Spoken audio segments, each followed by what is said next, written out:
नमस्कार. सकलमच्या on the world या आंतरराष्ट्रीय घडामोडींविषयीच्या विशेष पॉडकास्टमध्ये पुन्हा एकदा आपलं स्वागत आहे.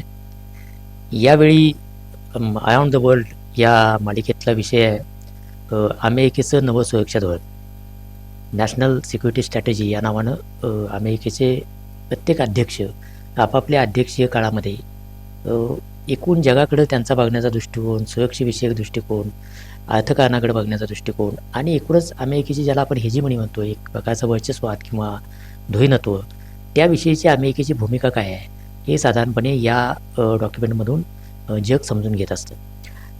असं ट्रम्प प्रशासनाचं म्हणजे डोनाल्ड ट्रम्प अमेरिकेचे अध्यक्ष झाल्यानंतर, दुसऱ्यांदा अध्यक्ष झाल्यानंतर हे डॉक्युमेंट नुकतंच प्रकाशित झालं आणि या धोरणाची संपूर्ण जगभर ज्याला आपण स्ट्रॅटेजिक कम्युनिटी म्हणतो किंवा व्यूहात्मक पातळीवर काम करणारे किंवा त्याविषयी चर्चा करणारे जे काही लोक आहेत त्यांच्यामध्ये प्रचंड चर्चा आहे.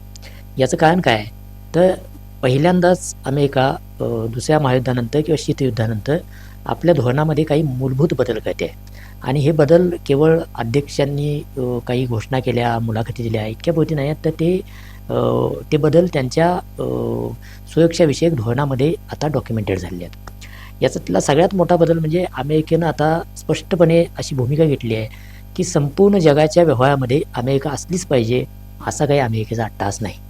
म्हणजे अमेरिकेनं जे शीतयुद्ध संपलं सोव्हिएत युनियन आणि अमेरिका यांच्यामधलं, त्यानंतर जो एक पवित्रा घेतला होता की जगाच्या सुरक्षेची हमी जणू काय अमेरिकेनं घेतली आहे आणि त्यामुळं जगाच्या वेगवेगळ्या भागातल्या संघर्षामध्ये अमेरिका प्रत्यक्ष व अप्रत्यक्ष उत्तर आली होती आणि एका अर्थानं जगाच्या फौजदारीची भूमिका अमेरिकेनं निभावली. त्याच्यावर खूप टीकाही झाली. तर आता त्यातून ट्रम्प यांची अमेरिका मागं जाते आहे आणि ती मागं जात असताना त्यांचा स्पष्ट असा रोख आहे की या सगळ्या ही जी काही फौजदारी केली अमेरिकेनं त्याच्यामुळे अमेरिकेचा फायदा काही झाला नाही, जो काही झाला तो तोटाच झाला. आणि दुसरीकडं जगातल्या प्रत्येक भागाचा सिक्युरिटी डॉक्युमेंटमध्ये उल्लेख करणं आणि त्याविषयी काही ना काही ते करणं म्हणजे प्रत्यक्षात कशावरच फोकस न करणं आहे असं आहे. त्यामुळं यापुढं काही विशिष्ट गोष्टींवरच अमेरिका फोकस करेल आणि त्या गोष्टी कोणत्या याच्यावर या डॉक्युमेंटमध्ये भर दिला आहे. अमेरिकेला काय हवं आहे आणि ते करण्यासाठीचे अमेरिकेचे मार्ग कोणते याच्यावर या डॉक्युमेंटमध्ये भर आहे. आणि त्याच्यामध्ये सगळ्यात मोठा जर बदल कुठला असेल तर मी म्हणाल तसं अमेरिका आता सगळ्या जगाच्या प्रत्येक गोष्टीत ना खुपसणार नाही, पण त्याचबरोबर अमेरिका कुठं असेल याविषयीचे अतिशय स्पष्ट आणि क्लिअर कट धारा या डॉक्युमेंटमध्ये दिलेल्या आहेत.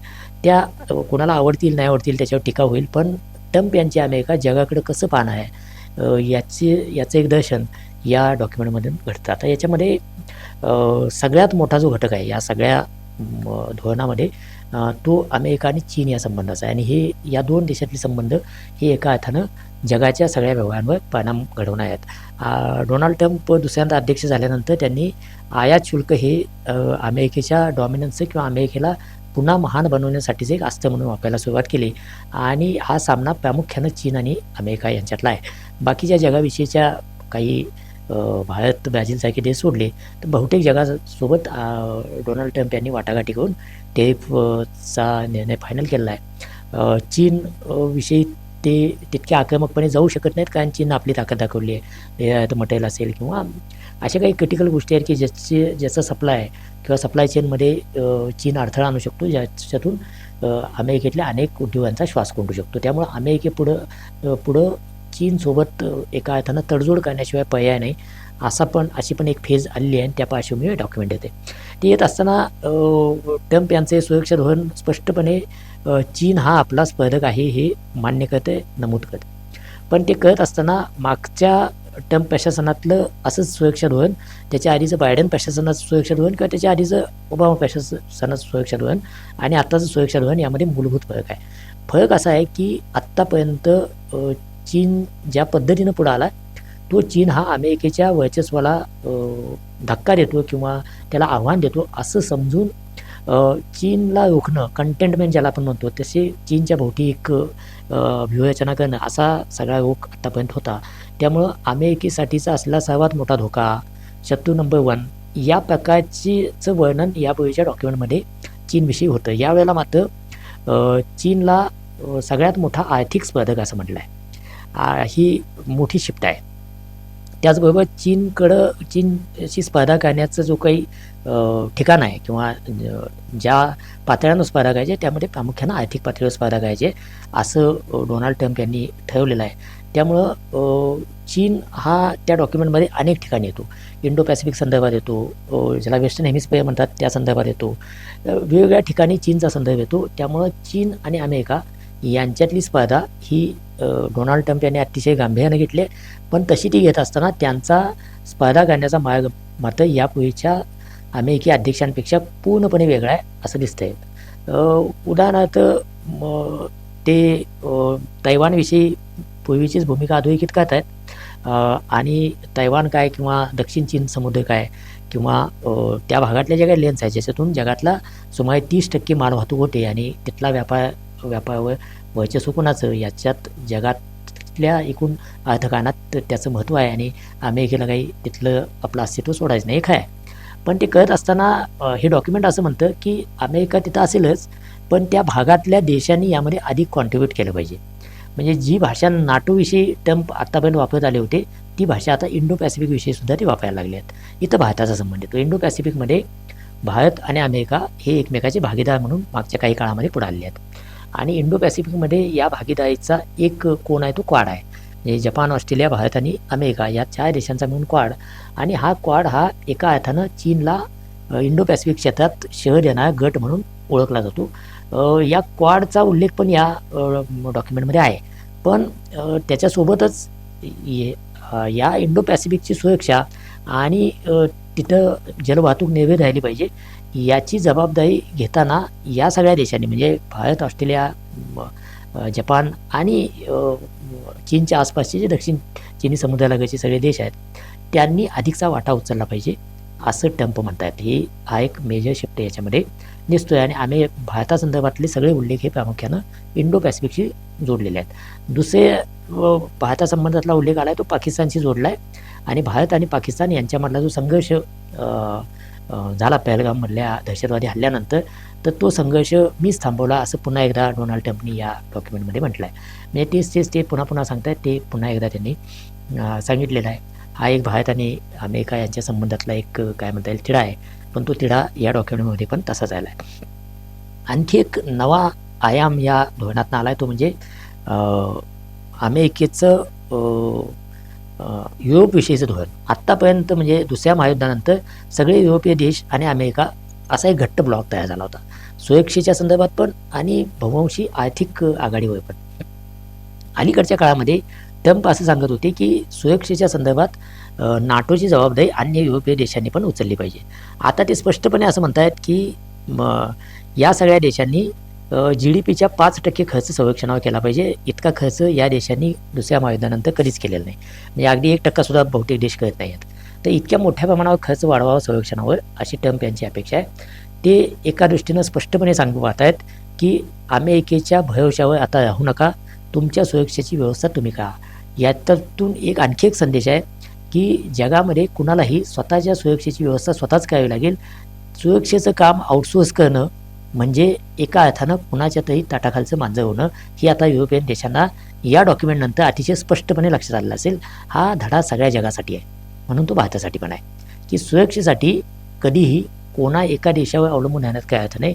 आपली कॅपॅसिटी वाढवली पाहिजे आणि आपल्या सुरक्षेची जबाबदारी अंतिमतः आपलीच आहे हे अतिशय स्वच्छपणे या डॉक्युमेंटमधून दिसतंय.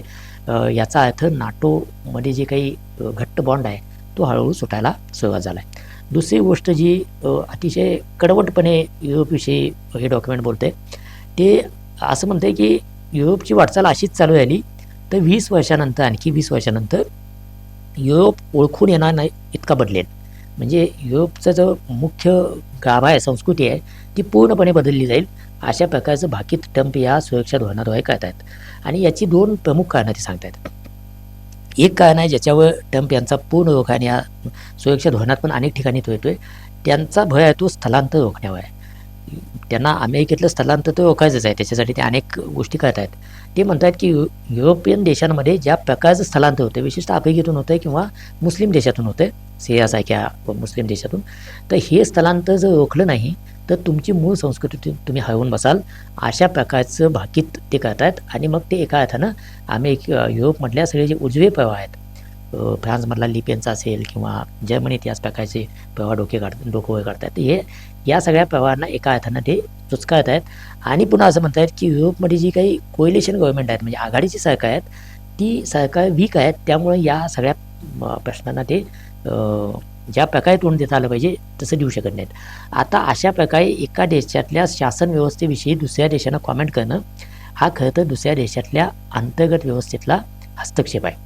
पण अमेरिकेत डोनाल्ड ट्रम्प याच्या रूपाने एक धटिंगन अध्यक्ष झाला आहे आणि तो असले जे काही संकेत आहेत, राजनयाचे संकेत आहेत की दुसऱ्या देशातली शासन प्रणाली याच्याविषयी आपण काही बोलू नये किंवा त्यात आपण हस्तक्षेप करू नये, सगळेच असले ते संकेत धुडकावून लावत ते स्पष्टपणे युरोपला ब्लेम करतात.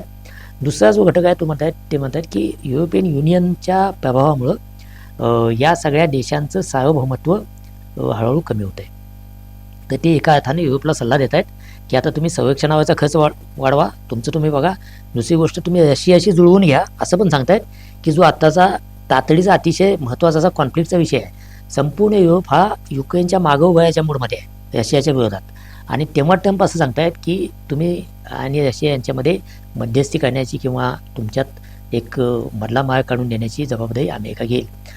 हे अर्थातच युरोपला सगळ्या इरिटेट करणार आणि मग तिथल्या नेत्यांच्या पण त्याच प्रकारच्या थोड्या तीव्र प्रतिक्रिया या धोरणावर आलेल्या आहेत. तर या प्रकारे युरोपविषयी अतिशय टोकाचे असे कॉमेंट्स या सगळ्या सुरक्षा धोरणामध्ये आहेत आणि ते युरोपला धक्का देणार आहे. यानंतरचा जो भाग आहे तो अलीकडच्या अगदी म्हणजे ट्रम्प यांच्या या कारकिर्दीची सुरुवात होईपर्यंत अमेरिकेसाठी चीन आणि रशिया ही दोन थ्रेट किंवा आव्हान देणारे घटक आणि कदाचित धोका अमेरिकेसाठी म्हणून दाखवले जात होते. रशियाविषयी मात्र या धोरणामध्ये कमालीचं काय म्हणता येईल की संवेदनशीलता आहे. रशियाला समजून घेण्याचा प्रयत्न आहे. या डॉक्युमेंटमध्ये असं म्हटलं आहे की नाटोचा विस्तार होईल हे आकलन पसरवण्यात काय अर्थ नाही, म्हणजे नाटोचा विस्तार होणार नाही असं ते स्पष्टपणे जवळजवळ डोनाल्ड ट्रम्प सांगतात. रशियानं युक्रेनवर आक्रमण करण्याचं एक मुख्य कारणच ते होतं की नाटोनं युक्रेनमध्ये प्रवेश करू नये किंवा युक्रेनला नाटोचं सदस्यत्व देऊ नये, हीच एक पुटिन यांची डिमांड होती. तर ही डिमांड प्रत्यक्ष चर्चेच्या टेबलवर बसायच्या आधीच या डॉक्युमेंटनं मान्य केली आहे. म्हणजे एका अर्थानं युक्रेनच्या युद्धांमधल्या ज्या काही मागण्या आहेत त्यातली एक मागणी पुटिन यांची आपोआपच मान्य झाली आहे. आता युक्रेन आणि रशिया युद्धामध्ये होते काय तर जमीन किती युक्रेननं सोडावी याविषयीच्या तडजोडी एवढीच गोष्ट होते. हे सगळे डॉक्युमेंट वाचल्यानंतर असं लक्षात येते की युक्रेनच्या युद्धामध्ये युक्रेनला मदत करण्याची अजिबात तयारी डोनाल्ड ट्रम्प यांची नाही. त्यांना हे युद्ध संपवायचं आहे, लवकरात लवकर संपवायचं आहे आणि ते संपवताना त्यांना पुटिन यांच्या बहुतेक अटी मान्य आहेत.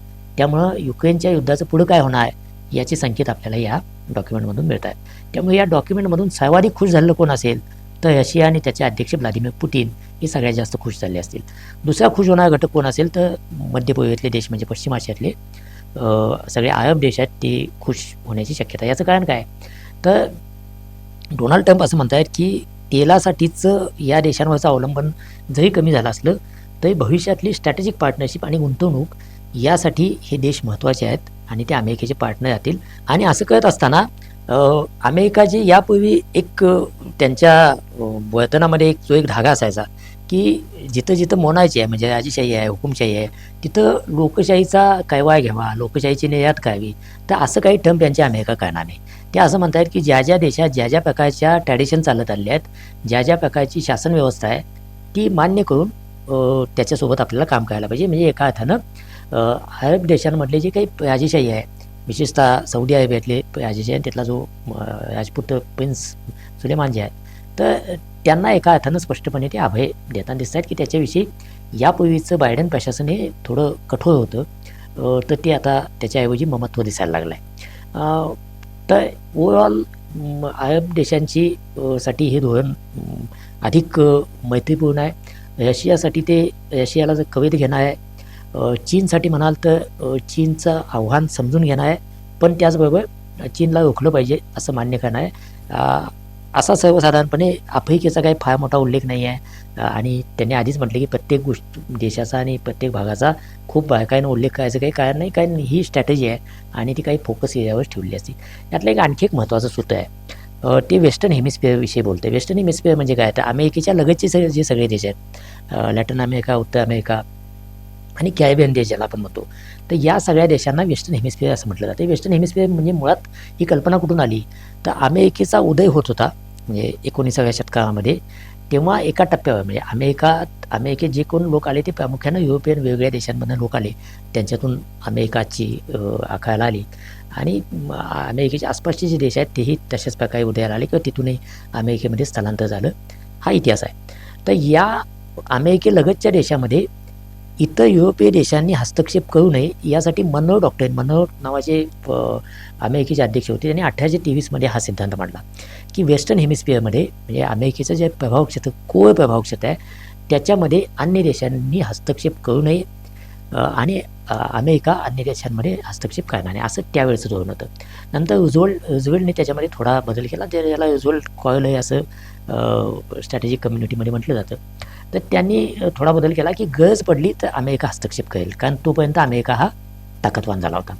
आता ट्रम्प असं म्हणतायत की मनरो डॉक्टरीन विथ डोनाल्ड ट्रम्प कोळई, म्हणजे डोनाल्ड ट्रम्पने त्याच्यात आणखी काही नवी भर टाकली आहे. ती भर काय आहे, तर ते म्हणतात की अमेरिकेच्या शेजारच्या देशामध्ये नॉन वेस्टर्न हेमिस्फिअरिक कंट्री म्हणजे या क्षेत्राच्या बाहेरच्या कोणत्याही देशाला कुठलीही भूमिका असणार नाही.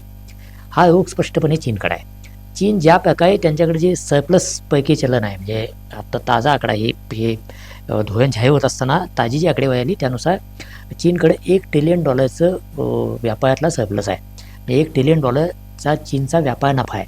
आता अर्थातच या पैशाचं काय, तर चीन हे पैसे बेल्ट अँड रोड इनिशिएटिव्ह आणि अन्य गुंतवणूक प्रकल्पातून सगळ्या जगभर गुंतवणूक करते. अमेरिका असं सांगते, आता ट्रम्प यांची अमेरिका असं सांगते की आमच्या शेजारच्या देशामध्ये हे चालू देणार नाही. म्हणजे बंदर असतील, रेल्वे मार्ग असतील, रेल्वे स्टेशन्स असतील, विमानतळ असतील, या प्रकारचे प्रकल्प, त्यासाठीचं लोन हे आता आमच्या प्रभाव क्षेत्रामध्ये कोणाला करता येणार नाही. आमच्या प्रभाव क्षेत्रामध्ये आम्ही आव्हान उभं राहू देणार नाही. त्यासाठी मिलिटरीची अलाइनमेंट पण करण्याची त्यांची तयारी आहे. म्हणजे अमेरिकेचे जगभरात जवळपास 900 तळ आहेत, मिलिटरी तळ आहेत.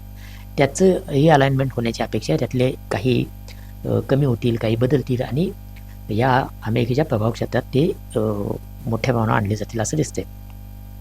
या वेस्टर्न हेमिस्फिअरमधल्या प्रभावाचा आणि ट्रम्प कोळईचा आणखी एक महत्त्वाचा जो घटक आहे तो ड्रग्ज आणि ऑर्गनाइज क्राईम याच्याशी जोडला आहे. तर ट्रम्प यांचं असं म्हणणं आहे की या सगळ्या भागातून मोठ्या प्रमाणावर अमेरिकेमध्ये ड्रग्जची निर्यात केली जाते आणि ती अतिशय कठोरपणे अमेरिका मोडून काढेल. म्हणजे अलीकडे जर आपण बघितलं तर या सगळ्या देशांच्या आसपासच्या समुद्रामध्ये अमेरिकी जहाजं गस्त घालतायत आणि नुसती गस्त घालत नाहीत, तर जिथं त्यांना शंका येते तिथं ते हल्ला करून अशा बोटी आणि जी काही व्यास ज्याला म्हणतात तर ती सगळी नष्ट करतात. आणि त्या प्रकारच्या स्पष्ट धमक्या अमेरिका देते की ड्रग्ज कार्टेल आणि गुन्हेगारी स्वरूपाची जे काही कार्टेल आहेत किंवा ज्या काही टोळ्या आहेत तर त्यांना अमेरिका बळानं मोडून टाकेल. म्हणजे या वेस्टर्न हेमिस्फिअरच्या सुरक्षेसंदर्भातला त्यांचं दृष्टिकोन अतिशय स्पष्ट आहे की या प्रभाव क्षेत्राच्या सुरक्षेची जबाबदारी आमची आहे, ती आम्ही पार पाडू. त्याच्यामध्ये अन्य कोणालाही हस्तक्षेपाची संधी नाही, ना सुरक्षेमध्ये संधी आहे ना अर्थकारणामध्ये संधी आहे. याच्यामध्ये अमेरिकेचं वर्चस्व पूर्ण असेल. त्यामुळं ही एक गोष्ट ते अतिशय स्पष्ट करतात. असं त्यांनी वेस्टर्न हेमिस्फिअरमधला पूर्ण वर्चस्व आपलं, इंडो पॅसिफिकमध्ये आमचं लक्ष आहे किंवा आशियामध्ये आमचं लक्ष आहे, पण ते लक्ष असताना तिथं असलेल्या अमेरिकेच्या पार्टनर्सनी अधिक काम करावं किंवा अधिक योगदान द्यावं, म्हणजे थोडक्यात अधिक खर्च करावा, अधिक लष्करी सज्जतेकडे लक्ष द्यावं, अशा प्रकारची भूमिका ते घेतात. युरोपचं आत्तापर्यंतची पारंपरिक जबाबदारी नाटोमधून होती, ती जबाबदारी ते हळूहळू झटकाच्या मार्गात युरोपनं आपलं बघावं. याचा परिणाम काय आहे, तर ट्रम्प आल्यापासूनच युरोपियन देश हे संरक्षणावर अधिक खर्च करायला लागलेत. युरोपियन देशांना रशियाचं एका अर्थानं धोका वाटतो किंवा आव्हान वाटते की जो रशिया युक्रेनवर आक्रमण करू शकतो तो उद्या आपल्या दारात पण येऊ शकेल का असं वाटतंय. आणि त्यासाठी तोंड देण्याची जी काही मिलिटरी सज्जता पाहिजे ती युरोपियातल्या देशांकडे नाही. याचं कारण काय, वर्षानुवर्षे त्यांनी त्याकडे दुर्लक्ष केलं आहे. तर आता ते ट्रम्प यांच्या तडाख्यामुळे जागे झाले आहेत आणि युरोप पुन्हा शस्त्रसज्ज होण्याची शक्यता आहे. जर्मनी मोठ्या प्रमाणावर संरक्षणावर खर्च करते. जर्मनीनं अलीकडेच एक आदेश काढला की 18 वर्षावरची जे कोण लोक आहेत त्यांची एक नोंद केली जाईल. लगेच काही त्यांना ते कॉन्स्क्रिप्ट किंवा जेव्हा गरज पडेल तेव्हा रिक्रूट केले जाणार किंवा देशाच्या संरक्षणासाठी बोलवले जाणारे सैनिक म्हणून लगेच भरती करत नाही, पण त्यांच्या नोंदी करून ठेवते. तर हे असं होणं म्हणजे दुसऱ्या महायुद्धानंतर पहिल्यांदाच एक प्रकारचं संरक्षणाविषयीची संवेदनशीलता युरोपमध्ये तयार होणं आणि युरोपमध्ये अशी संवेदनशीलता तयार होण्यातून भविष्यात काही होऊ शकतं. कारण दुसऱ्या महायुद्धाच्या आधी अशाच प्रकारे युरोपमध्ये शस्त्रसज्जता वाढली आणि मग जर्मनीतून जे काही घडलं ते आपल्याला दुसऱ्या महायुद्धाकडे कसं गेलं माहिती आहे. ते एक अस्वस्थतेतून तयार झालं होतं. तर ट्रम्प यांच्या या बदलत्या धोरणामुळं युरोप शस्त्रसज्ज होणं हे एक नवं आव्हान किंवा नवं पैमान भूराजकीय समीकरणातलं आणि लष्करी सामर्थ्याच्या संतुलनातलं नवं समीकरण युरोपमध्ये साकारण्याची शक्यता आहे. त्या अर्थानं पण हे डॉक्युमेंट अतिशय महत्त्वाचं आहे. हे आत्तापर्यंत अमेरिकेनं जे केलं की अमेरिकी भांडवल आणि मग चीन, भारत किंवा अशा देशातले श्रम किंवा तिथल्या सप्लाय चेन याच्यातून स्वस्त उत्पादनं होतील. ती स्वस्त उत्पादनं अमेरिकेत येतील, अमेरिकेतल्या ग्राहकांना मिळतील आणि अमेरिकी भांडवलदारांना नफा पण अधिक मिळेल.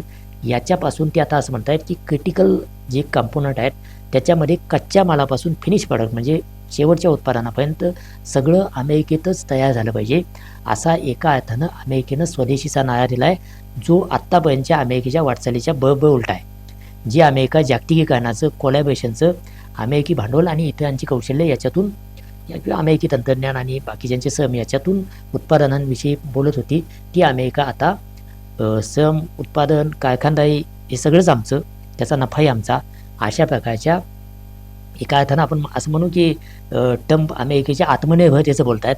पण अमेरिकेची स्वतःची अशी आत्मनिर्भरता तयार होणं हे जगाच्या व्यापारावर आणि जगाच्या अर्थकारणावर खूप मोठ्या उलथापालथी घडवणारं ठरू शकतं.